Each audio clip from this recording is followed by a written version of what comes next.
Hey everybody. Don't know why I think that is such a catchy little jingle. Thank you for the folks at StreamYard who put that little jingle up there, that intro jingle. It's nice to see you. Welcome, and let me know who you are, or actually who you are should be in your little comments or your little wherever you're logging in. But let me know where you're from and what line of work that you're in. I know you're joining because you are wondering how your networking could be a little bit better. You know, especially if your networking is not working. For those of you who are here, we are on the second day of the new year, and here you are joining me. You are definitely a networking type of guy or gal, and I love that. So let me know. Let's see, we're already burning up the comment section. Very good. My name is Eugene. You're from Israel. Very good, Eugene. It's very nice to meet you. Let me know what line of work that you're in, Eugene. Very good to have you here. And Dan, is it Dan? Hold on one second. Sorry, I'm gonna just go ahead and put these on the screen. Hello, Eugene. It's good to see you. And then we've got Dan Fields. Oh, Dan, yeah, you just joined the Facebook group. Yeah, it's good to see you. Nice to meet you, consultant in San Diego. We've got Talia in Georgia, fiduciary benefits consultant. Excellent. We've got Madi, who's an architect in London. Abdullah, hello there from Pakistan, work in the software industry, web applications and mobile applications in Mern Stack. Very good. As a founder of an agency. Excellent. Okay, so this will be as a founder. This may be there's going to be parts of this, Abdullah, that are going to be very relevant to you, especially if it's your business. Kamara as a small business banker. Very good. Good to have you here. And Anna from Israel. We've got several people from Israel today. Very good. Nice to have you here, Anna. Hey there, I just sold my tutoring franchise and now I'm a business development manager for a cleaning and restoration company here in St. Louis, Mo. I'm just your neighbor to the east, Sarah. I don't really I don't need much of an excuse to get over to St. Louis. I love it there. Get myself some fried ravioli. I live in Indiana, so it's good to see you. And congratulations on the sale of your franchise, Sarah. Good to have you here. Eugene, I don't have a business, but I'm interested in networking and networking tips. Excellent. Okay, very good. Well, we are going to be covering a lot of that, Eugene. Let's see. CJ, I work in safety and manufacturing in Charlotte, North Carolina. Also own a small online e-commerce business. Very good, CJ. Good to see you here. Eugene is a BI developer. Okay. Excellent. Sarah, you're my neighbor. Thanks for having us. Absolutely. All right. Well, I'm going to go ahead and if you guys want to share, and I know because you are networking type of folk, I want to give me one hot second here. I'm going to share a link for a community. If you guys want to join, you are more than welcome to. This is a community that I have if you guys want to keep in touch. And I'll just put that in there. And if you want to share each other's contact information, I know for those of you, some of you are joining from LinkedIn, some of you may be joining from YouTube, some of you may have joined from Eventbrite. I know there's going to be quite a few people who like to network. By all means, network away. Just keep in mind, I don't know anybody here, so do your own due diligence before you start handing out credit card information and things like that. Okay. All right. Well, we're going to get right to it. We have a lot to cover, and I'm going to try to do this in it's going to be a little over an hour. So probably a little bit after 4 o'clock Eastern, that will be wrapped up and put the fries in the bag. But I know you guys want to get started on your weekends, I'm sure. But let's see. We got Niall he's a realtor from Oklahoma City. Very good. Welcome, Niall. All right. We're going to get right to this. So here's a couple things. If you guys would like to continue networking, that's great. I just want to make sure that we get to everything here that we're trying to cover, and which is about helping you be more effective in your networking. And if you've got questions, absolutely, by all means, please put your contact or your questions right in the comments. Seems like you guys are burning it up, and I love that, Claudia. Financial advisor from NYC. You guys have had a busy political day last couple of days. So hopefully you are able to stay focused, Claudia. Financial advisor from NYC. Excellent. I actually grew up upstate in New York, and now I live in the Midwest. I live in Lafayette, Indiana. So This is what we're going to be talking about today is your networking not working, and things that you can do to make your networking more effective and more efficient. And I want you to think about this. Continue to network with each other. But here's what I want you to do. I want to make sure that you are getting the most out of today. So I'm going to ask you just a couple quick things. Please do your very best not to multitask. I know it's very difficult. I took an informal poll not too long ago where I asked people, are you joining me on your phones? Are you on your laptop? Are you on a tablet? And there's about half the people that were on their phones. So that could mean they're mobile. That could mean they're doing a lot of other things. They might be trying to do other things and multitask. I totally get that. But here's what I want to do is I want to share with you, please, as much as possible, try not to multitask. I know it's difficult, especially in this age of where we're doing so many different things. But I'm just letting you know that we're actually not as effective or efficient when we're multitasking, and I don't want you to miss a nugget that might really be a game changer for you. So as best as you can, I know you're going to be taking some notes. You're going to be covering a lot of different things here, but just want you to think about that as we're going into this. And then, of course, again, if you'd like to join me, I put that link up there for the community that I have. It's a school community. You're more than welcome to join us there. And again, there's no cost to that. You are more than welcome to join. So I want you to think about this here real quick. I'm going to ask each and every one of you to pay attention to something for me. Sorry, I'm trying to get my mouse in order here. And I want you to pay attention to something for me. And I'm looking to connect specifically with business owners, entrepreneurs that you may know who are in the service industry. Maybe they're in the contracting business. Think of coffee shop owners. They might be in the real estate business. They might be in sales or rentals or property management, or they are contractors like heating and air, or general contractors, maybe contractors who do room additions. Okay, stop just for a second and pay attention to what I did just there. What did I do? What did I do just there? I asked. It's called a pre-frame. And a pre-frame is a powerful way to get people thinking about what it is that you're looking for. Okay, so while we're together today, I want you to think about specifically who you could be asking for. If when you're asking for referrals, if you happen to be using the word anyone who, that's going to be tricky. I didn't use the word anyone who. I said specifically, I'm looking for connections to business owners and entrepreneurs who are in the service industry or in the contracting industry.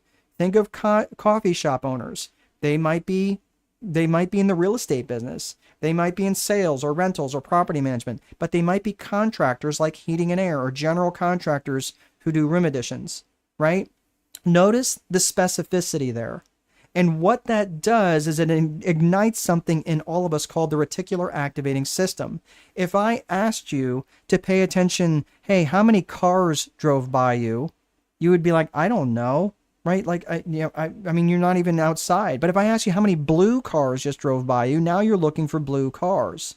That's the way our reticular activating system works. I specifically asked you for coffee shop owners. I specifically asked you for contractors such as heating and air or general contractors. Now you're going, wait a minute, my brother Joe is a heating and air contractor. Maybe, or hey, I'm the guy who just did my neighbor's room addition. I wonder if he might be a good referral for Mark. This is how you start right out of the gate being much more effective in your networking by being more specific for your networking partners. So this is really going to be important for you, especially to be able to ignite that reticular activating system in other people. So got some other people joining us. Hello. We've got Dakita from Florida, multi-brand entrepreneur specializing in publishing, cosmetic services, and handcrafted body care products. Very good. Okay. Welcome. All right. So here's what I want you to do. I want you to start thinking about this today in terms of how you can be much more specific. Okay. And also not just what you can get from your network, but what else? What can you give? What can you give to your network? What value are you bringing to your network so that you maybe can help start to develop and bringing trust to the conversation? And here's the thing about trust is that you can be you can have really the best product and service and everything else, but if people don't fundamentally trust you, they're not going to do business with you, and they're certainly not going to make a referral for you, and you may never know why. So there's two main areas in terms of building and generating trust very quickly. The first, the fastest way to generate trust is by demonstrating competence, demonstrating that you know what you're talking about. You have to demonstrate competence quickly. Now, here's the problem is that many people start to go, exactly, Sarah, this is a great, I'm going to put that up on the screen. Sarah's bringing up people buy from people they trust. Absolutely. If they don't trust you, or if they don't trust someone, look, Jordan Belfort, if you guys have not ever read that book, I actually have it here on my stack of shame. Actually, it's not my stack of shame. My stack of shame is the books I haven't read yet. But let me add my extra camera here. I didn't do that here. Here just a second. And what I'm going to do, so I will put this up on screen here for just a second. Okay, can you guys still hear me? Yeah, you guys still hear me. So here's just one of my bookshelves here. I'm gonna pull this off. Wasn't planning on talking about this book, but this book's called The Way of the Wolf, and it actually does follow the movie to a certain degree. It's a pretty brash written book, and I'm not a I don't care about foul language, but I just generally don't swear when I'm on stage or anything like that. But The Way of the Wolf by Jordan Belfort. And one of the things he talks about in this book, it's really good. It's a really good sales book, but he talks about a couple of different things. And if you're wondering, do I color coordinate my books? Yes, I do, because I can actually find them much faster. All my books are actually color coordinated, especially the ones that I read. So here's the interesting thing about that, though, is that when you take the time to think about when you're in the sale, and this is something I really appreciate about what Jordan Belfort wrote about, is it wasn't about punching people in the mouth until they said yes. And there's a lot of people who sell this way, right? It's not about punching people in the mouth until they say yes. It's about bringing something of value to them and asking them. And that fundamentally, if they don't buy from you, they either don't trust the product, they don't trust the business that you represent, or they don't trust you. It really comes down to that. Now, I will add in another component to this, is that sometimes people won't even enter into the buying conversation because they don't trust themselves, right? Think about it. How many times have we not taken that salesperson's call? And I know that I do this. I don't take that salesperson's call because I don't trust myself to say no. Okay. Now, we're not talking about sales here. We're not going to get in that selling conversation. I actually do a whole other webinar on selling. But what I'm saying is that trust is so important from top to bottom, and much of it starts with competence. And the fastest way to generate trust is to demonstrate competence. Let people know that you know what you're talking about. Okay? Now, you've got to do this in the right way. You can't just interject something in some way about, like, I'm having a conversation with Sarah and sell me this pen. Right. And here's the interesting thing about this. Absolutely hilarious. It's chapter 9. I believe it's page 119, maybe. I'm kind of going by this, but it's absolutely hilarious. Where did I have this? Oh, here it is. So I had it tabbed out. I was off by a couple pages. Page 138. Page 138, 139, but it is chapter 9. It is it's the art of prospecting. Okay, the art of prospecting. Can't really see it there, but it's sell me this pen. And the funny thing was, hey, he talks about, oh, this pen is this. It's got this feature. It's got this benefit. But he said, dude, did you ever ask me if I even needed a pen? Right? It's a fantastic thing, and that was what was really, really good, is the fact that it was about demonstrating competence, that he knew the customer. He knew that they needed a pen. He wasn't trying to convince them to buy something they didn't necessarily need. So the whole thing around competence, that is the fastest way to generate trust with your referral partner, with someone that you might be selling to. The fastest way to destroy trust, what do you think? It's actually to demonstrate a lack of character. So here's the interesting thing. You can be the most competent person top to bottom. You might know your stuff backwards and forwards, but if you could demonstrate a lack of character, people will absolutely not buy from you. or it's going to be a much, much harder sell. We'll just put it that way. For example, I have an awesome bride who is way out of my league and just fantastic gal.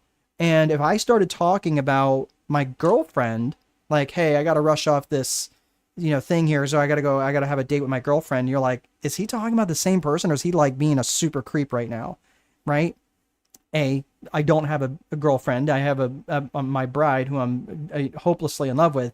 But the thing is, you might start questioning my character and like, yeah, he's teaching good stuff, but dude, I don't want anything to do with him. I just like, that's plutonium. I don't want to be any part of that. Right. So this is why you have to be careful. And look, I see a lot of people who go to networking events and they get plastered. They get rip roaring drunk and they're hitting on different people in the crowd. It's like, dude, this isn't a singles bar, right? Like, come on, man. This is a networking thing. Okay. And people start to get very confused and they're starting to demonstrate their true character.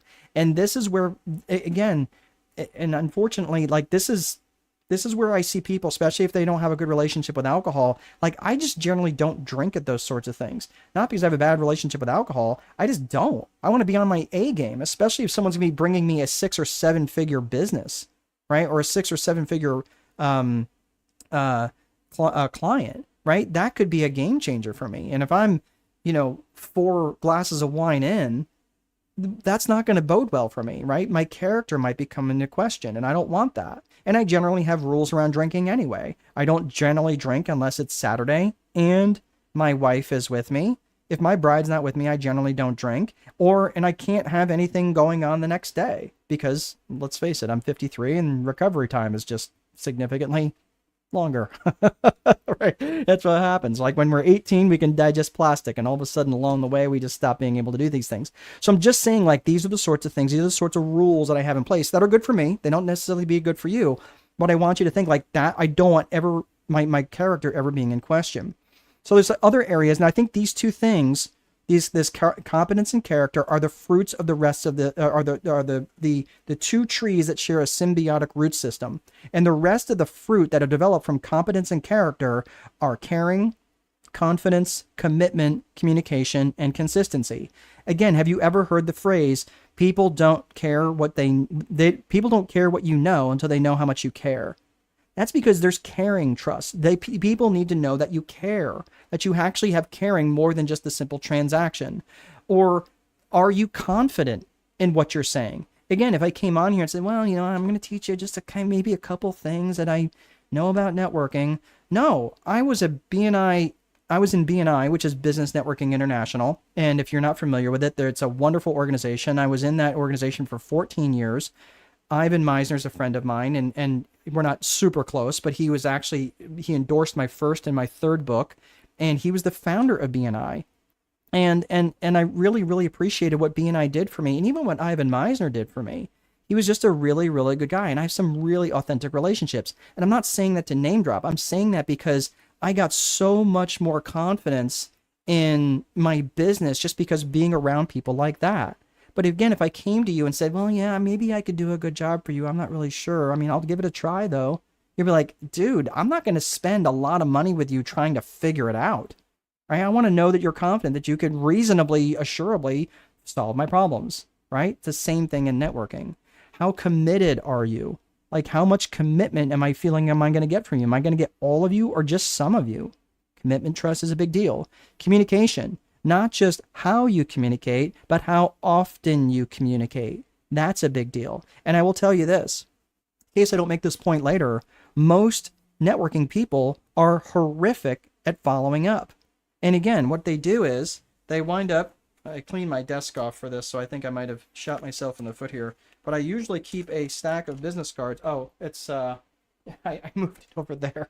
Sorry, it's out of reach and my headphones are on. But the thing is usually keep a stack of business cards that are like this thick that just sit on my desk, and I use it as a prop. And I say, does everybody have this stack of business cards? Now, a lot of people don't give out business cards anymore.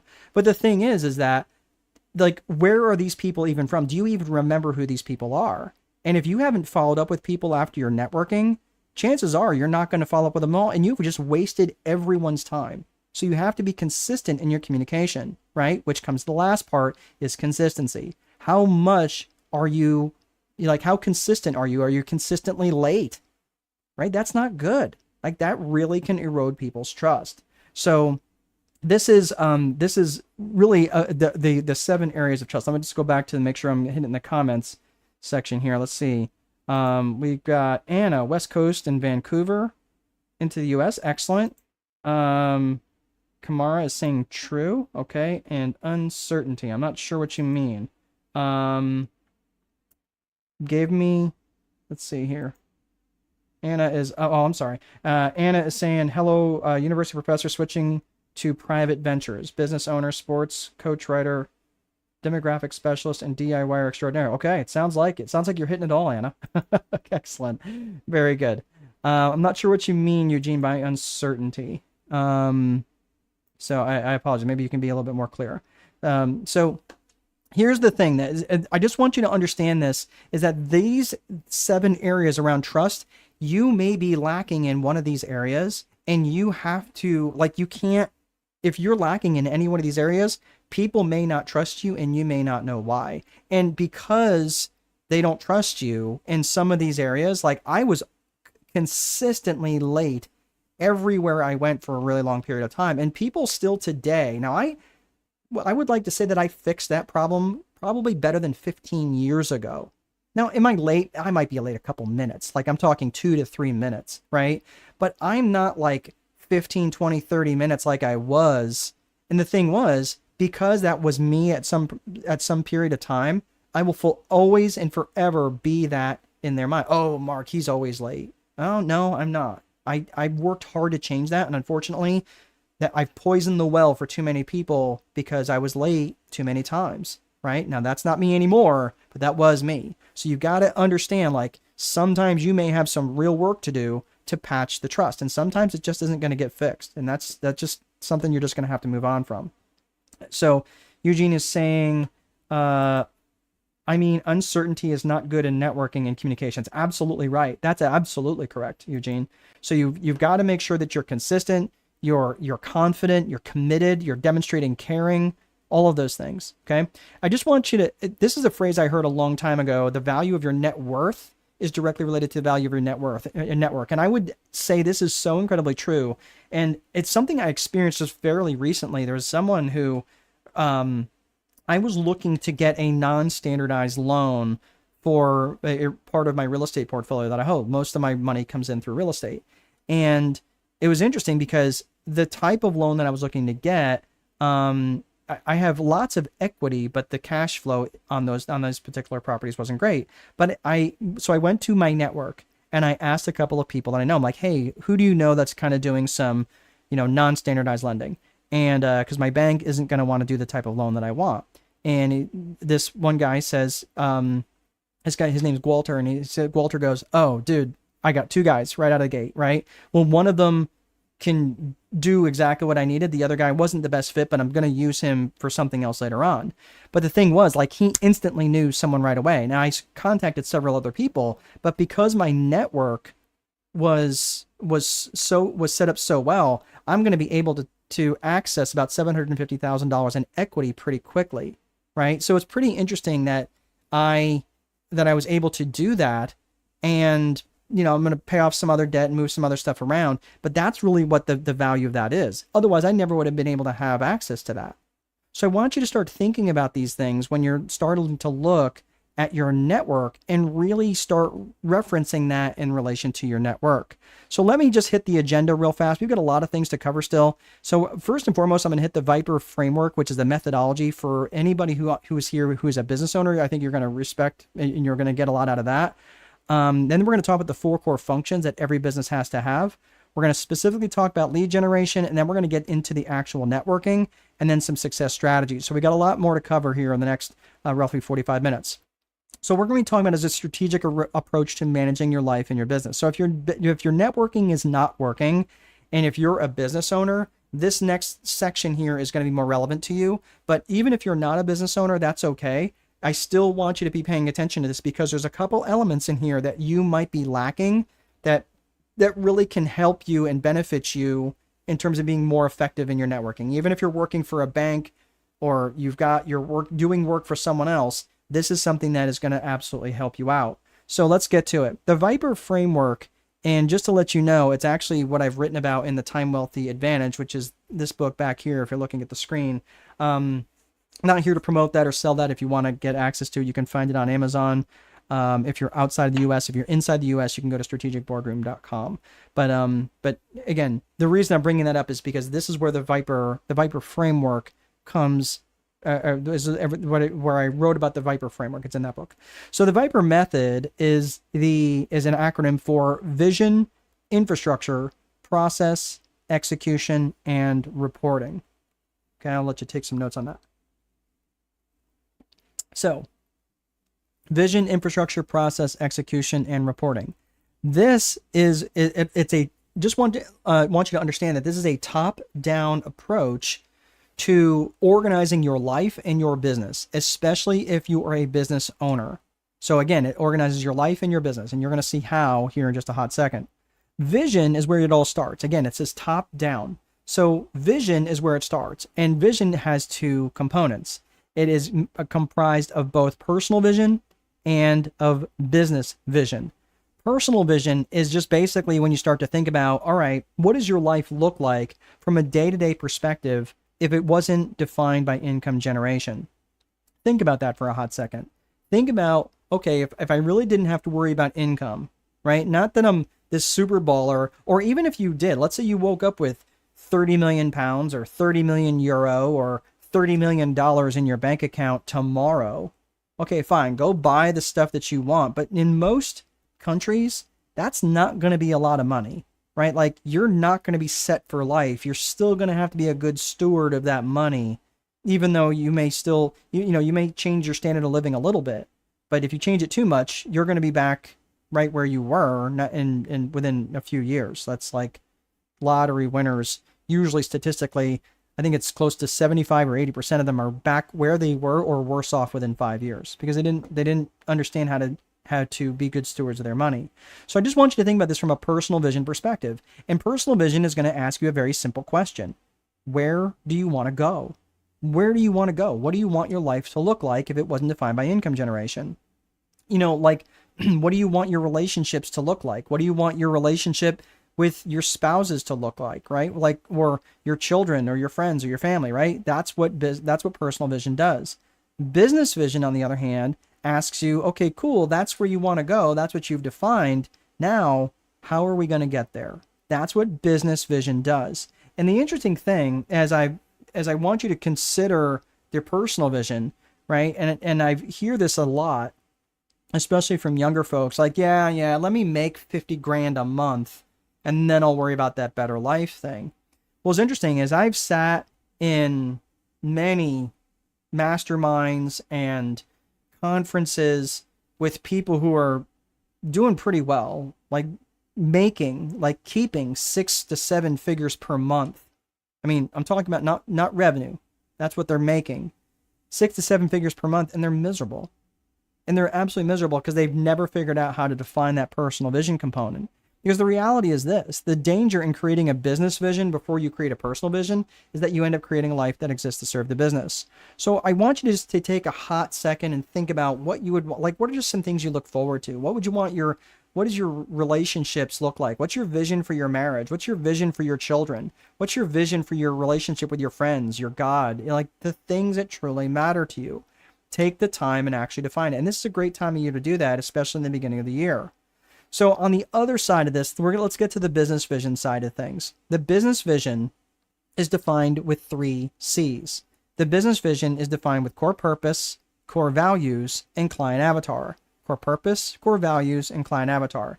Now, I get hired as a strategist to go into lots of different companies, okay? And when I'm brought in and when I start asking them questions and I'm looking for them to answer questions around these 3 areas, okay? Core purpose, core values, and client avatar. And invariably, there are holes in almost all 3 of them, and usually all 3. And when these things are not well defined, the company is struggling with their hiring, with the people that are there to do the work, with their employees, with their company culture. They don't have enough leads. They're having trouble attracting the right type of clients. They're just not effective. And they're really not even sure what their mission is. So having these three things defined and defined well, not only are going to help you as a business owner, if that's what you have, and I know there's several business owners here. What I'm saying is the thing is with having all three of these things defined, whether you're a business owner or not, it is absolutely going to be critical in your networking. I got a question here from CJ. This is, I think, is a really, really good question. So, and by the way, as you guys and gals have questions, just go ahead and plug them in here, and I will make sure that I hit them before I get too far along, if I have a natural break. So CJ asks, how soon do you recommend following up right after a networking event / meeting someone? So here's the thing. I used to do this, and this was a little old school, but I will tell you it was so massively effective.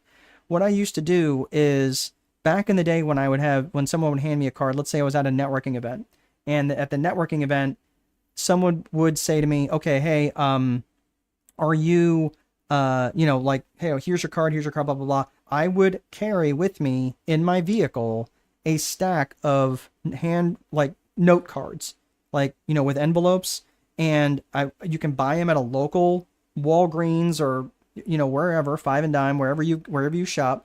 And I would keep a roll of stamps with me, and I would fill out hey, it was so good meeting you at XYZ event. And I would write it right then. And I would not stick my business card in there. I would just say Mark, and then maybe in parentheses from Strategic Boardroom or whatever company that I was representing at the time, right? That I would do that immediately before I left, and then make sure by the time I would drop those in the post office, either on my way home or on my way into work the next day. So I'm talking pretty immediately.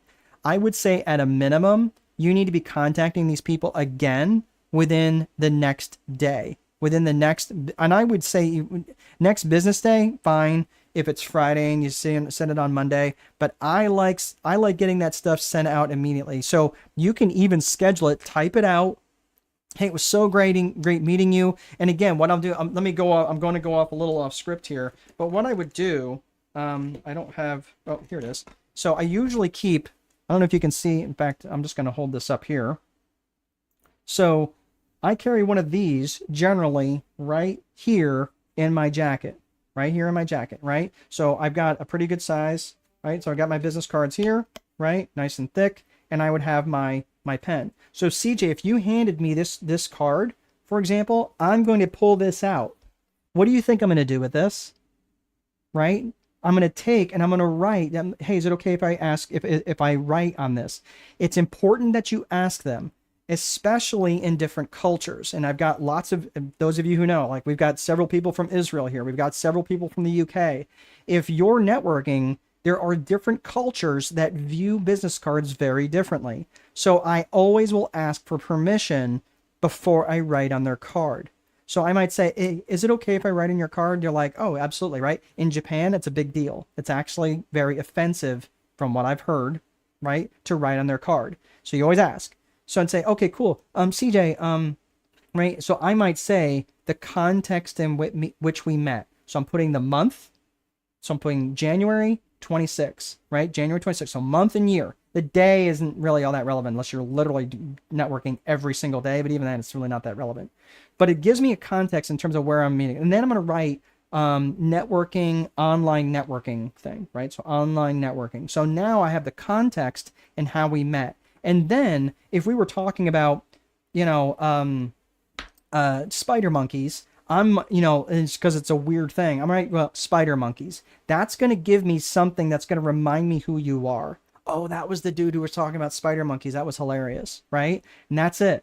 That's all I'm doing. I'm not making a list. I'm, putting a whole thing on here. I'm not writing a book, but I am keeping, this is why I keep a marker with me so I can keep track of these things. Some people do it differently. Some people like taking photos of it. Listen, I don't care how you do it, but I want to make sure that you have a mechanism of following people back up with people after the fact. Because if you don't, I'm telling you, like the next day is gonna come, the next day, and next thing you know, you've got a card or a contact, and you have not followed up with them. Okay. So my point is this: is what's the mechanism that you have to make sure that you're going to follow up with these folks afterwards? And I don't mean like, oh well, I always do. Great. How are you going to follow back up with them in 3 weeks, and then 3 weeks after that, and then 6 weeks after that, and then 2 weeks after that? Does that make sense? This is why we're going to talk about CRM systems here, customer resource management systems. But whatever that is, you've got to have a mechanism. And I don't care if you write it on the back of a paper towel, and that's where you keep your list. But you have to have a mechanism to work from that list. So really, really good question. But I follow up with them right away. Ashley's asking a question. Ashley. Oh, hey, Ashley. I recognize your name too. You just joined, let's see here. You joined something. I just remember your name is being very familiar. Hi, Mark. I'm a project manager in training. I'm building a business as an independent contractor. Excellent. I am having a difficult time identifying my niche and quality network connections. I meet people and connect easily as I worked in the service industry, high volume of connections. I am struggling to identify quality connections and networks. So here, this may make more sense here, Ashley, when we're going to talk about client avatar here in just a second. Okay. So, we're going to do that here. I'm going to get to that here in just a second. So Anna's asking me a question, or she's saying best method to transfer old school follow-up mailing lists, converting to electronic. Let me get overwhelmed switching Excel address to AI. So what I like to do on this, I'm going to talk about this in the, Anna, I'm going to talk about this when we get to infrastructure. This will make more sense when we get to infrastructure. Okay. If I don't answer the question, bring that back up, because that's a really good question. I try to email them after a networking event within a day or two. Once I meet them at a one-on-one meeting and chat, I put them into an Excel spreadsheet and then put notes in there too. Yep. On what we spoke about and how we refer each business, this seems to work well for me. And Sarah, if that works for you, don't change it. Don't change it. Oh, hello, Clarence. Good to have you here. Funding consultant in the real estate and financial industries. Excellent. I love that note cards idea. Yeah, it works out really, really well. It really does, Sarah. Okay, so let's talk about the 3 C's of business vision, and this should make a little bit more sense. All right. So the core purpose, core values, and client avatar. The core purpose of your business, this is what business that you're in and what problems that you specifically solve. And it's really important that you be highly specific. If you just say, I'm in the real estate business, that tells me nothing, right? If you say I'm in the real estate business in Florida, okay, that still doesn't tell me very much. Are you in residential real estate? What city are you in? What part of the city do you really like to work with? What, do you like to buy and sell, or do you like to do property management? And for those of you who are like, well, I just kind of dabble in all 3. Okay, well, here's the problem, is that when you're dabbling in all 3, how committed are you to any one of those 3? Remember what we talked about trust and commitment? Right? Well, it seems like the only thing you might be committed to is making money, not necessarily being committed to your job. And this is the difficulty that I see with people who are these serial entrepreneurs. And they put out there all these different things. And no disrespect to anybody who's done that. I get it. I was that guy, and I did all sorts of things. I was a house flipper. I was in long-term rentals. I did property management. I did fractional bookkeeping and accounting type work. I also did currency exchange, currency trading, right? Like, it was a day trader. I had all these things going on, and guess how many of them I was making money on? None of them. I wasn't making any money consistently on any of them because I was so fragmented and all over the place. I was, and not to mention, no one really knew how much they could trust me to be really good in one area. And it wasn't until I really got focused on specifically on real estate and specifically on long-term rentals that things started to take off for me. So people say, oh, I want to keep my options open. I get that, but it's costing you a lot of traction, especially traction in one specific area. So I really want you to be dialed into one core purpose and really own that core purpose. So what specific business are you in? What problems do you specifically solve? Pull the rest of them into neutral. Get this other one, the one that's most likely, maybe it's one the most interesting to you. Maybe it's the one that's most interesting and you can do the best in, because you can really niche down, but be really specific in your core purpose. The next one is your core values. What matters to you about this business, and how would the world be worse off if you went out of business? And this is really, really critical, because your core values, again, especially if it's your business, your core values is really an extension of you, because your business is an extension of you. So if you start thinking about this in terms of your core values, like think about it. Like Sarah or Clarence, for example, Sarah, let's say, Sarah, have you ever had a friend that you had to let go because they were heading down a path that you couldn't follow? Right? Like we've all had those folks, and it sucks. But the reality is that because you valued something so highly that you were willing to take action on, that was a core value. Again, I value peanut M&Ms. Someone breaks into my office that says, "Give me all your peanut M&Ms." I'm like, dude, take them, right? Because I value them, but I don't value them enough to go to war over, right? But someone threatens my family, I'm going to war, and it's going to end very badly for them, right? Because it's a core value. That's why I'm saying, like, I want you to think of what your core values are. What are the things that you're willing to get up off the couch to quote unquote, go to war over, because they're such high value to you, right? So, let's see here. Eugene is saying, I think you need some script to convert those mailing lists. It could be written with AI. It could be, but give me just a hot second, because I've got some other ideas that could be that could be different for that. All right, could work out differently. Sarah says, yes, we've had to break up with friends. The older I get, the less garbage I'm willing. Yeah, exactly. I'm 53. My tolerance for nonsense is like at an all-time low. So, but I'm pretty forgiving. But I'm just telling you, I get it. My BS meter is just I don't deal with it. I don't want drama. If someone isn't in alignment with my core values, let them go. And as much as that sucks, Sarah, right? But that's where it's just, you just don't have to have like this big to do. It's just, you stop watering that grass. You stop reaching out to them. You just stop nurturing that relationship, right? But this is the same thing that you have to do with your core values when it comes to the core values of your business. All right. Think about that in your core values. So we talked about core purpose. We talked about core values. Now let's talk about your client avatar. And this is going to be a really, really important one. Many people I know do not have a well-defined avatar.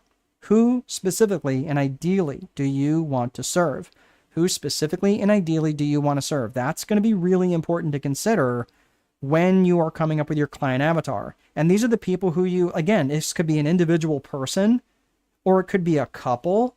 It could be a team, right? A sales team, a sports team. It could be a soccer league, an American football league, right? Whatever it is, it could be something along those lines, right? Or it could be a board, members of a board, right? Think about those sorts of people, right? It doesn't necessarily need to be a who. It could be who's, right? It could be a team. But I want you to think about these people in terms of geographics, demographics, and psychographics. Where, geographics is where they are. Demographics is who they are. And think about it. Are they married? Are they single? Do they have kids? Are they married? Are they divorced? Are they old? Are they young? Are they educated? Are they not educated? Like, these are the things that you need to start to think about in terms of their demographics. And finally, there's psychographics. And these are how they think and how they buy. When you're thinking about psychographics, this one is really important. Remember early on, I was asking you about, like business owners, specifically coffee shop owners, specifically contractors. Do I work with people outside of those industries? Yes, I do. I absolutely do. I just didn't mention all of them, right? I mentioned just some of them that are in this specific demographic and the psychographic in terms of how they think and how they buy. In terms of psychographics, I want you to think of ALIA, ALIA, and that is their aspirations, their attitudes, their lifestyles, their interests, and their aspirations and goals. Just getting ahead of myself there. So their attitudes, their lifestyles, their interests, and their aspirations. So what is their attitudes on life? What's their attitudes on politics? What's their attitudes on different things, right? And that's going to be important for you. Like, what's their attitude on education, right? If they're always looking for education, like, oh yeah, how cool, I've got a guy that I can send you to, right? Or, hey, I'm looking for someone who maybe is looking to learn how to network better, or maybe doesn't understand financial literacy that well as a business owner, right? That's something I might be able to help them with, right? What are their attitudes on various things? What is their lifestyle? Are they a jet-setting 20-something? Or are they more like kind of a homebody? Are they an empty nester who spends a lot of time with their grandkids? Or are they an empty nester who wants to go out and travel? What's their lifestyle? What are their interests? Are they into NASCAR? Are they into European football? Are they into, World Cup? Whatever. Like, these are the sorts of things that are interesting to them. And what are their aspirations and their goals? And that's probably the most important one, although they're all important. But if you can understand someone's goals, wouldn't it make sense that you and your networking can say, hey, if I know that Anna is trying to connect to people on this type of, is trying to connect to this type of business, and that's going to help her reach her goals, because I know her goal is to leave her corporate job, and so she can do this thing full time. I'm like, okay, that would be important for me to know that as her aspiration, wouldn't it? So I could help her reach her goals. Do you think that I would forever be on her Christmas card list if I brought her enough referrals so she could hit her goals? That's important for you to know. It's important for you to know for you, but it's really important for you to know of your networking folks. So let me ask you something. When you network with people, when you're networking with people, how many times are you asking them, hey, do you have any goals set up for this year? Right? And if they don't, say, well, you think about that, and let's connect again over coffee, or let's connect again over Zoom sometime. Wouldn't that be a great way to have conversation and seed the soil for future conversations? To ask them what their interests are, to ask them what their lifestyles are, right? Like, hey, do you travel much? Do you read much? I'm an avid reader. I read on average 10 books, I read 42 books last year, which is a book about every 10 days. So if someone was going to ask me, hey, Mark, what are you reading right now? I would happily tell them, right? I'm reading a book about sales secrets from someone who used to be known as the Mayflower Madam. And it's a fantastic sales book, right? But I'm just saying, like, these are the sorts of things that people would want to know. And I would want to know about my avatar. So then I can convey that to other people within my network. Is this making sense? Like, these are all different things that I would want to work with, that I would want people to know about me, that I would want to know about my avatar. So again, in terms of the 3 C's of business vision, it comes down once again to core purpose, core values, and client avatar. Okay. So, let's see here. I've got lots of questions here. All right. Clarence is saying, I forgot to mention that I'm in the metro Atlanta, Georgia area. I fund projects and businesses nationwide. I'm enjoying this webinar. Okay. I love that last piece about enjoying the webinar. No, that's great. Metro Atlanta. Hang on one second, guys. Sorry, I turned on a space heater in this office because it's chilly out today. And for some reason it's chilly in my office. I'm again in the Midwest, so it's a chilly one. Let's see. We've got Anna saying, yes, researching conversion methods in AI, however, must maintain a strict time budgeting. Understood. Yep. And there's ways to do that if they're already in Excel. One of the things that I was going to recommend, like, I use Pipedrive for my CRM. Now, Pipedrive does have a cost. So if you're trying to get them, you can actually format the list and import that into many different types of CRMs. And the different types of CRMs, and again, Pipedrive is one of them, but I'll bring up some others here in just a second. Eugene, yeah, I just reasoned out loud. Mark has another idea, and it could be more suitable for you. Yep, all good. Thank you, Eugene. Hey, listen, I'm not the only one with answers here. You guys have far more ideas than I do. And Anna says yes, and I agree with you, Anna. Whatever you're saying yes to, I agree to. So, all right, let's get to it. Let's keep the ball rolling. So is this making sense? So I want you to think about. I'm going to move on. We're going to move on to the 4 core functions of business, which is the second agenda item. But here's what I want you to think about. Where do you feel that you're solid in the 3 C's of business vision? And where do you feel like you need a little bit of work? Where do you feel like you need to work on all 3, and that's okay. But where do you feel you're most solid out of these 3? And go ahead and put that in the chat where you feel you're the most solid, and which ones you probably need, maybe it might be the weakest, where you might need to work on a little bit. So go ahead and type that into the chat. I would love to know where you guys are at so you know what you need to work on. All right. All right, let's move on to 4 core functions of business. The 4 core functions of business are going to be true for every single business. And that involves the lead generation piece, the sales piece, the operational function, and of course the accounting function. in your customer's journey. Oh, hold on a second. I got to bring this back up. And your customer's journey through your business happens in this order. Okay. So in the 4 core functions of business, when you're looking at the lead generation, the sales, the operations, and the accounting, I want you to think about that. I want you to think about the 4 core functions is that your customer's journey happens in this order: lead generation, then sales, then operations and accounting. So the lead generation function, it lets the world know, it lets the world know what you're doing through a variety of marketing approaches. Okay, well, what are those variety of marketing approaches? Well, there's a lot of different marketing approaches. You've got outbound type lead generation, and outbound lead generation is like interruption marketing, right? It's the billboard ads, it's the YouTube ads, it's the commercials on television and so forth. Then you've got inbound marketing, which is like your SEO, where people are searching for you and they're looking, and this is where like your search engine optimization is kind of a big deal. So that's inbound marketing. Direct response is where you're giving people a very specific thing to do. Like, hey, if you're interested, type in the word baloney in the comment section, and then I'll respond back to you. That's direct response, where you're getting them to take a very specific response. Or click on here and fill in your information, right? That's direct response. Networking is obviously what we're talking about today. That is obviously part of lead generation. You've got things where you can form alliances with people or join ventures with different companies, do press releases, and of course, affiliate type marketing, things like that. But when it comes to networking, which is the reason that we're here, here's the reality. It's also known as word of mouth marketing. And there is a universal truth to the word of mouth marketing. And that universal truth is that it's always working. And here's the question. Is it working for you or is it working against you? That is the real truth. And you have to stop and think about how people are viewing you when it comes to your word of mouth marketing. All right. So when it comes to this, let's see here.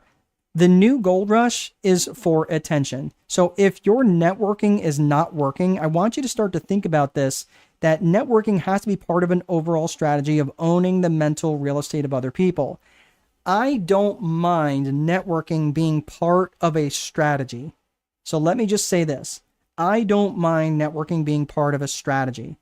Here's the problem with networking though, is networking is not scalable. It's very difficult to know when your referrals are going to like, oh, well, I did 30 units of networking this week and I got 25 units in return of referrals. And then I did 60 units of referrals this week is not going to necessarily translate into 50 referrals the next week. It doesn't work that way. It's just one of those things where you're just constantly tilling the soil and eventually crops will come up. So it needs to be part of an overall strategy, not the strategy. Because when things get slow, like right now, things in the United States in terms of the market has slowed down. And I've had a lot of conversations with different realtors all of a sudden because guess what? They're not as busy. And now they're trying to figure out how to get busier. Well, the problem is you should have been tilling the soil earlier and more frequently with people who are always going to be buyers. Right now, there's people who are buyers that weren't buyers before. And the reason why things have slowed down is because there's not as many buyers. Well, yeah, it's because they can be more discerning. Like they can take their time and they've kept their powder dry. I am probably more of a buyer now than I was in the previous 4 or 5 years. Why is that? Because people are becoming more desperate because they used to literally put a property on the market and they barely got the sign hammered into the yard before they had 3 offers waiting for them at the office. That is not the case right now. I mean, it's not a buyer's market quite yet, but it is definitely slowed down.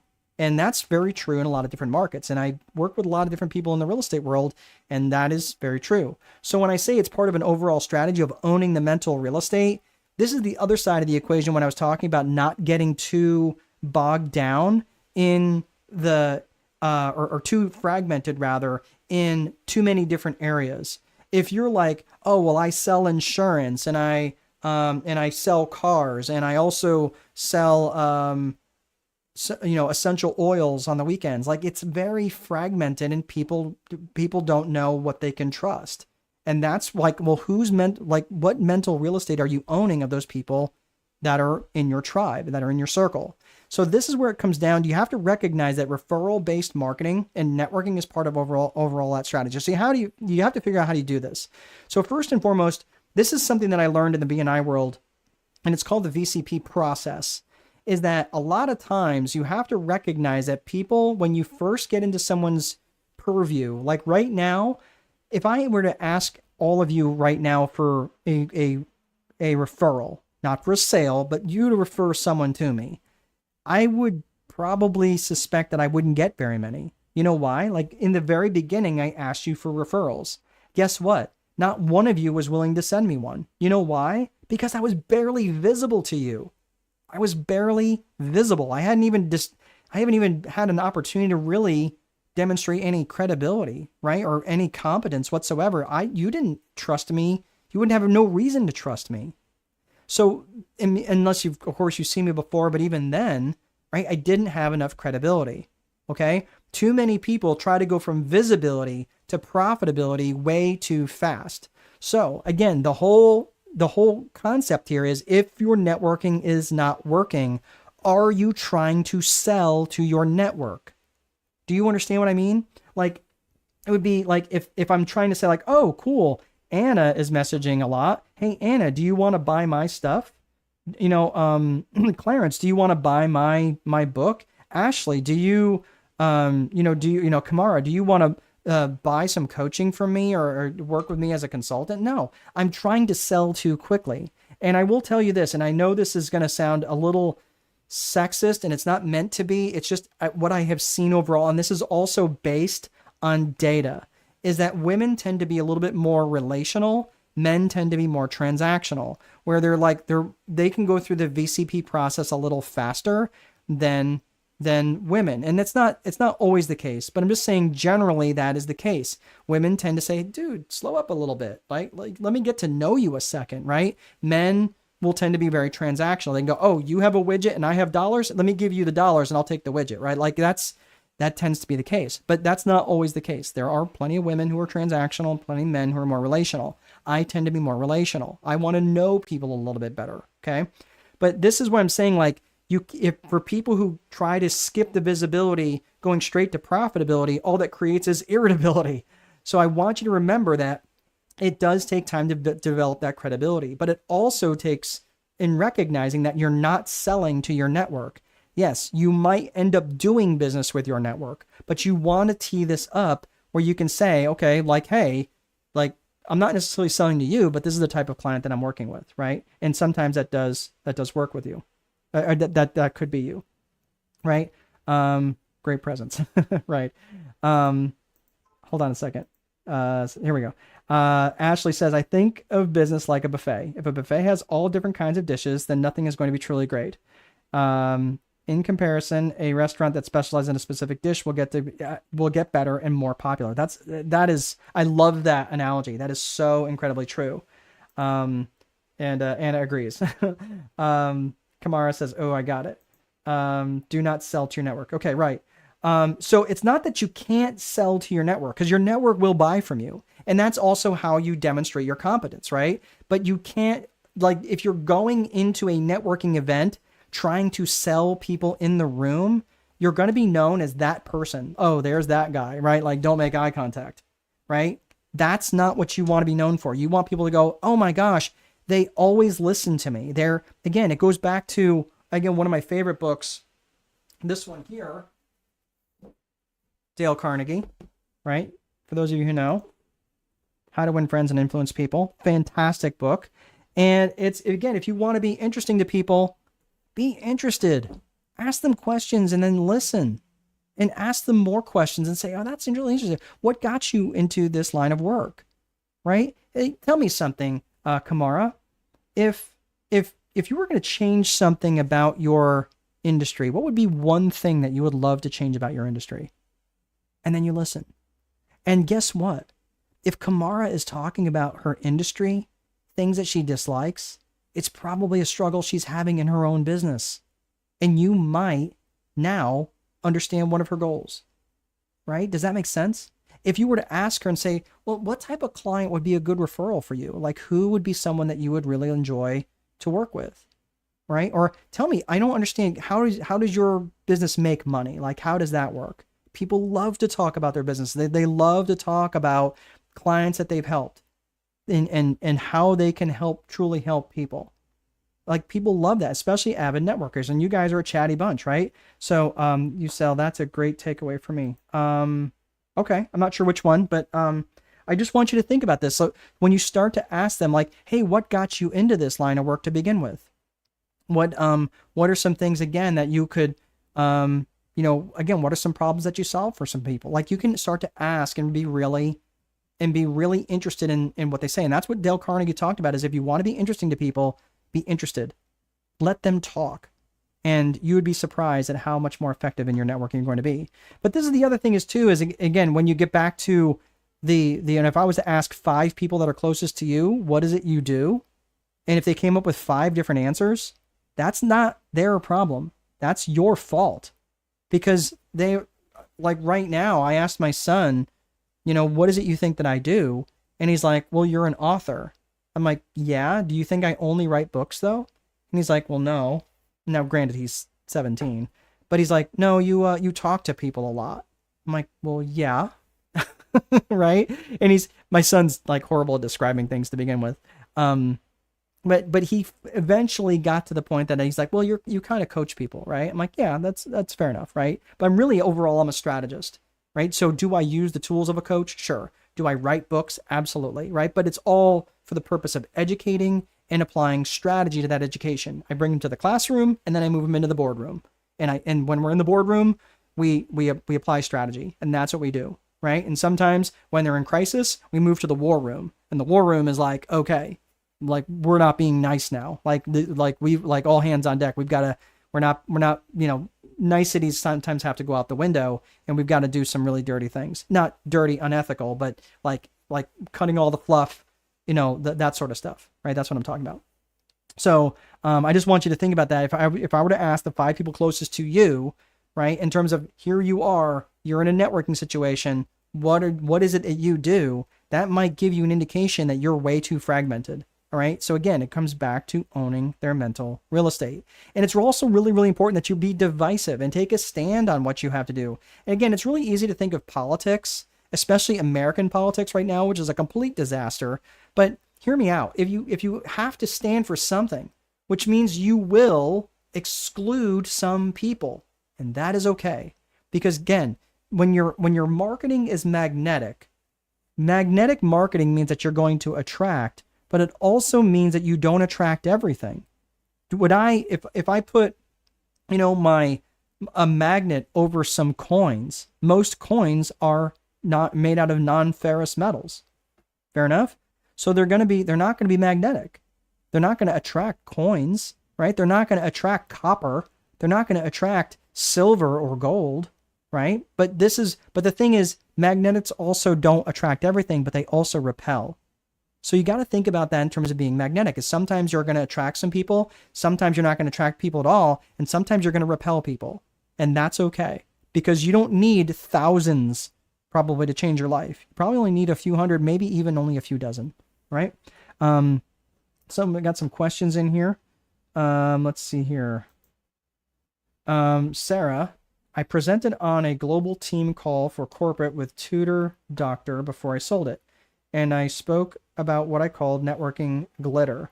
Throw that stuff everywhere and see it stick. It's like a networking cobweb where you meet someone who introduces you to someone else, who introduced you to someone else, etc. I found so many friends in networking events by doing this. Yeah.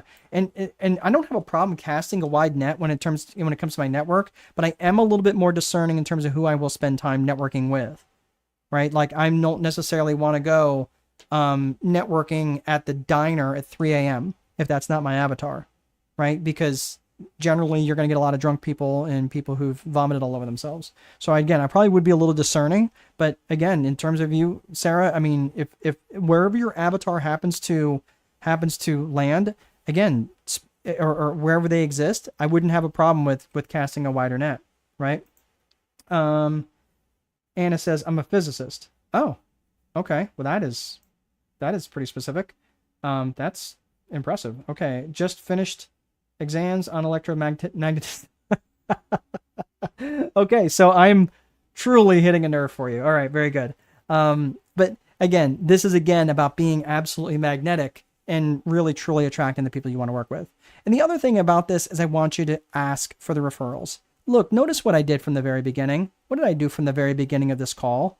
I asked for the referral. I asked you specifically, coffee shop owners, contractors, specifically HVAC owners, general contractors, especially people who might be struggling with profitability, or they might be struggling with employee turnover, or they've got employee problems. Those are generally problems that I can help with as a strategist. And it's not just about making more money. It's about helping them have a better business that runs more profitably, and it doesn't take all of their time to do it, right? Training them to be business owners, not just being self-employed. Those are very important ways to carve that out, right? So, but ask for the referral. And that's what I'm saying for you is don't be afraid to ask for the referral. Like, hey, look, if you don't mind me asking, the type of people that I'm looking for, I know you mentioned that you look for people who, let's say that they're looking to trade up their car, like they've owned a car. And like for me, I have a piece of crap that I have been driving for a while. I bought it. So it's a 2010 HHR. It's literally got 250,000 miles on it. And I spent like $2,500 on it, right? Now you might be thinking, well, why are you telling us this? Well, because I don't really care about cars. Like cars are not my thing. I am way more into other types of things. I like books. I like, like I just realized one of my books is actually worth over $400 on eBay. And I was like, there's no way. And I looked and it is because the book's out of print right now. So I was like, oh, so I need to wrap this up. And it was kind of interesting. And I have another book that's actually worth, if it's in mint condition, it could be worth $2,000. I was like, oh my gosh, that's crazy, right? But the thing is, I like books like that. So do I collect them? Not really. I actually read them. But my point is that there's different things that I spend my money on. And I want you to think about this. If I was someone who's looking to upgrade my current vehicle, you might say, hey, Mark, I know you mentioned that you're not a car guy, but if you ever are looking to buy a car, I'd love for you to give me a shot to maybe take a look at it. Okay, great, right? Not necessarily selling to me, but you can ask for the referral or ask, hey, if you know of anybody who happens to be maybe looking to upgrade their car, right? I'd love to treat them right. Just send them to me, right? And then, of course, you also want to lead with massive amounts of value. And bringing value to them and bringing value to your network is how you will differentiate yourself. It's bringing that value and saying, it's something that most people don't know is, like, for example, one of the things I talk about is the difference between a coach and a consultant. And for me, I think coaches, most people who call themselves coaches shouldn't. They just shouldn't because they're not good at it.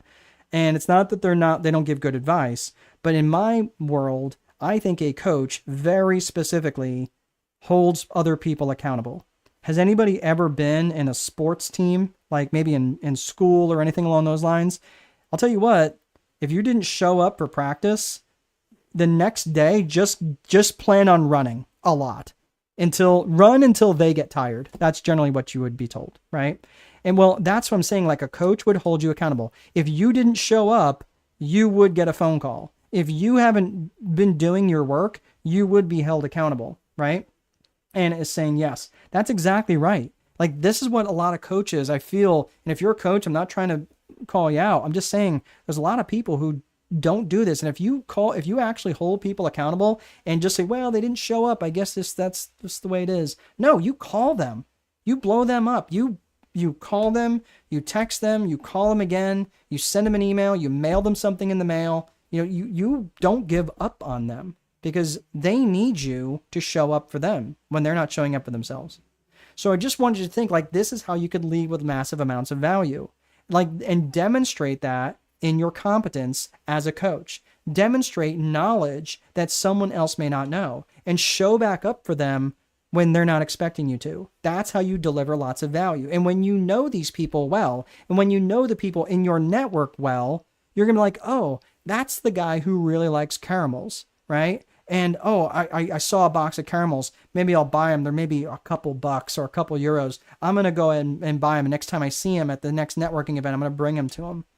Right? Stuff like that goes a long, long way because people, again, it demonstrates your character. It demonstrates the fact that you know them. It demonstrates the fact that it's not just a transaction, right? And that triggers the law of reciprocity. If you give something to someone else, they're going to want to give something to you. If you give a referral to someone else, they're going to want to give a referral to you. And most of the times when people's networking is not working, it's because they are not giving referrals. They're only expecting to get referrals. Does that make sense? So most of the time, again, I'll say it again, most of the time when people's networking is not working, it's because they go and they're expecting to get referrals, but they're not giving any referrals. And that's the problem. So you might be thinking, okay, well, how do you prep your network for giving you referrals? Well, first of all, make sure you're giving referrals, right? That's the first thing. But I want you to think about this. Let's say for argument's sake that, Anna, okay, so she's a physicist, right? Which I just think is awesome, right? Like I don't actually know very many scientists. But anyway, the interesting thing, like if, let's say that she says, hey, I'm really like working with people who have problems with their electromagnets. And I'm like, okay, I don't know anybody who even owns an electromagnet. And she says, yeah, you might actually. Do you know of anybody who's working on an Iron Man suit? And I'm like, actually, I do know a few whack jobs that are trying to build an Iron Man suit in their garage. And, it's what we do here in Indiana. And they're like, okay, cool. Well, if they're having trouble with their electromagnet charging or powering their suits, that would be a good referral for me, right? I'm like, oh, okay. Well, now I know specifically how to help them. Now I'm making this all up and she might be going, yeah, that's not how that works at all. But my point is I'm being specific, right? She's being very specific. Like, hey, do you know anybody who is having that problem? And say, well, if you hear someone saying, gosh darn it, I'm working on this electromagnet for my Iron Man suit and it just isn't powering my suit. And here's what I'm going to tell you. This is what Anna would tell me. You just ask them, oh, really? Who's helping you with that? Who's helping you with that? Right? Do you understand? So person saying to me, oh man, I can't get my Iron Man suit work because of the electromagnets not powering the thing. You go, okay, cool. Who's helping you with that? I'm like, I don't know. I don't know who works on electromagnets. Well, cool. I actually know this gal, Anna, right? And she lives, I don't know, remember where you live, right? That's called movie physics. Okay, pretend. Yes, it's all pretend, right? But I'm just saying, like, my point is that if that was the case, right, who's helping you with that? You go, oh, well, no one. Well, cool. I got this gal, Anna. Would you like to connect with her? Okay. That's how you do that. I want you to think about that from that perspective so you can give them something where you can help people give you referrals. Because if you're not giving them that, of course you're not going to get referrals because you're making it too difficult. You're making it too difficult. So in other words, if again, in terms of referrals for me, if I'm people who generally having trouble with staff, that's generally a dead giveaway that they're having problems with core values. That's a dead giveaway. And if they're having trouble with core values, they're probably also having trouble with company culture. And if they're having trouble with company culture, they're probably also having trouble with their company brand because the company culture and the company brand are inextricably linked. So chances are they're having other issues. So if they're having trouble with their employees, they're probably having other troubles with their avatar, with their core purpose and other areas. So again, oh really? Who's helping you with that? I don't really even know who to go to. I don't know. I was thinking about, maybe taking a class. Well, I know this guy, Mark, right? He might be able to help you with that. So I'm just saying, use those things to say, hey, if you ever come across someone, just use this phrase. Who's helping you with that? Coach them a little bit. You tell them to use this phrase. Is that making sense? All right. So yeah, I know it was completely made up, Anna, and I know that's not how that works, but it is movie physics. We are an Iron Man family. We had two boys who are 17 and 20. So, they were that age. So here's a couple of other success strategies. First of all, I want you to hit with 15 reasons why people buy. And then there's actually 7 principles of persuasion that we talk about from Robert Cialdini. I'm going to hit these rather quick, and then some mistakes to avoid. So I'm going to put these all up, and I really want you to take these 15 reasons why people buy and take a screenshot of these And just think about all the ways that you can help people either make money, save time, avoid effort, escape pain, have more comfort, more comfort, better health, which could be less stress, gain praise, feel more love, increase their status, right? People will buy for truth. They will buy for growth, which might be growth in their knowledge, growth in their faith, right? Growth in their muscles, their wellness. They'll buy for novelty just because something is new. They'll buy for certainty or more perceived control. They'll also buy in a contribution to others, right? So it is, I just want you to think about this. Now, what I want you to do is take these numbers or take these things out here, and I want you to think about how you help people directly or indirectly help them make money, or how you help them directly or indirectly save money, or save time, or avoid effort, escape pain, directly or indirectly. And I want you to come up with as many reasons as possible under all of these. And imagine if you came up with 10 under each of these categories, you would have 150 ways why they might want to buy from you. How your product or service directly or indirectly helps them do each one of these things, right? So, Anna says, exactly, way too many takers out there. Exactly. You got to show up and be a giver. Giving leads and prompts to others and no responses, hence not my connection. Drop and keep trying. Yep, absolutely right. Ashley, you are more than welcome. I'm glad that you can make it. You might not have been able to stick around. Here's the thing, for those of you who do have to drop, I know we're running a little bit long, but you will be getting a replay of this in your email if you have signed up with this through Eventbrite. If you didn't, then obviously this will be on YouTube as well, so you can see it there. All right, we are almost done. So I want you to go through the 15 reasons why people buy, and I want you to think of the 7 principles of persuasion. And this is something that Robert Cialdini wrote about in his book called Influence. And he talked about reciprocity, which again is that giving with the expectation, with really no expectation of getting anything in return. Like if I give you something of value, you're going to give something to me of value. If I give you a referral, you're going to want to give something to me back of referral, right? That's the law of reciprocity. Commitment and consistency, social proof, liking, authority, scarcity, and being familial. All of those things, probably out of the most important is the one of reciprocity. So again, if your networking is not working, I want you to think about the law of reciprocity and how specifically that could be working for you at a much deeper level. Again, give them something valuable, give them a referral, give them something that's knowledgeable, right? Think about that. So again, mistakes to avoid is being unclear. If you're not clear, if your message is not clear, it's not going to get magically more clear when it leaves your lips to their ears. So it's got to be really clear about what it is that you do. What problems do you solve? What questions do you answer? Who do you specifically work for? Where do these people reside? Right? These are the things that you have to be really clear on. Failing to follow up, that is probably the most egregious because it's an easy thing to fix. Just make sure you follow up. And I would say within 24 hours, 24 business hours, if you want to do it that way. But I would be very set aside, if you have a networking function, you make sure you follow up and you have it in your calendar the next day to do that. So, and then monopolizing other people's times or monopolizing other people's time. So this is where, if you're at a networking event where you're saying, hey, look, monopolizing people's time is like where you found your networking buddy for the night and you're going to just keep talking to them. Look, you've got to have that kind of internal clock to let people go and network with other people. Being unauthentic, that's a dead giveaway. Don't be something you're not. Don't try to be something you're not. We'll just leave it there. There's really no more. And then not knowing the crowd. I'm actually this surprises me that people don't know about not knowing the crowd that they're getting ready to go network in. This is easy. I don't know why people wouldn't know the crowd that they're going to be in, but make sure that you know the crowd that you're going to be networking in prior to getting there. That's an easy one. And then of course I talked about being transactional versus relational. And that's an easy thing to fix.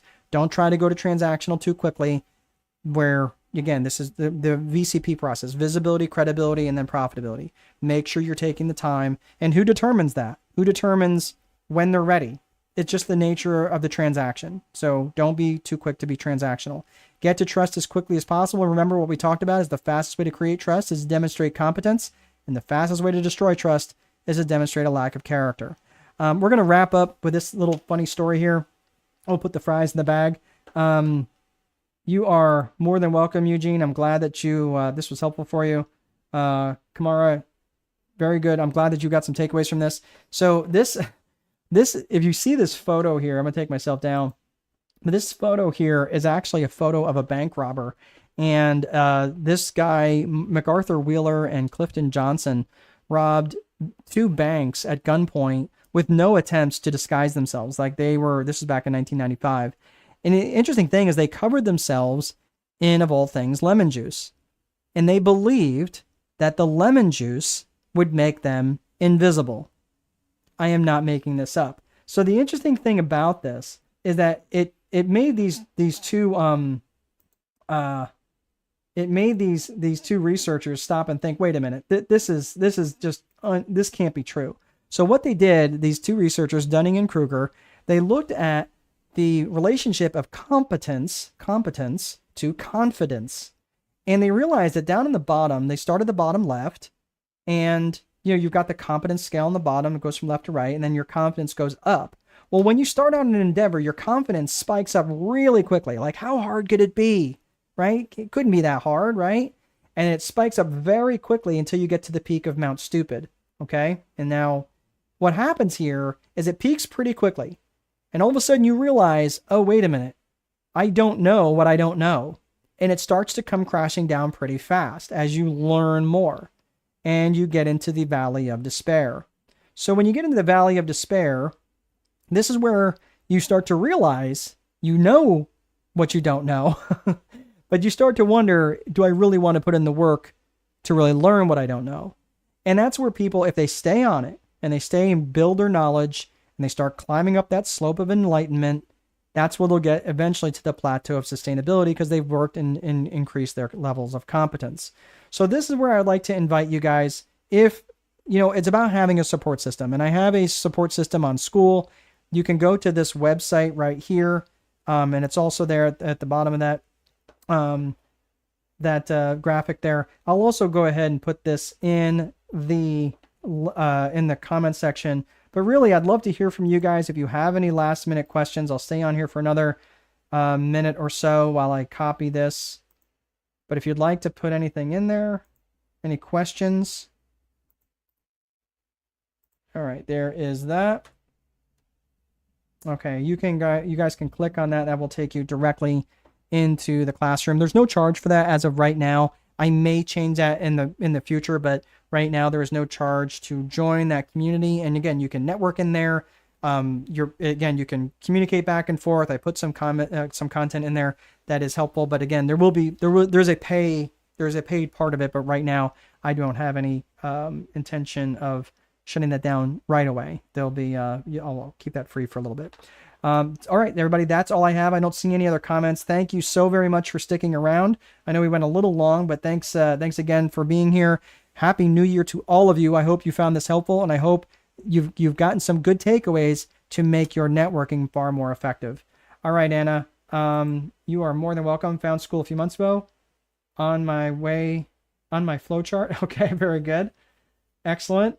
Well, it's good to meet you, Anna. Good to meet you, Sarah. It is absolutely my pleasure. Thanks for sticking around.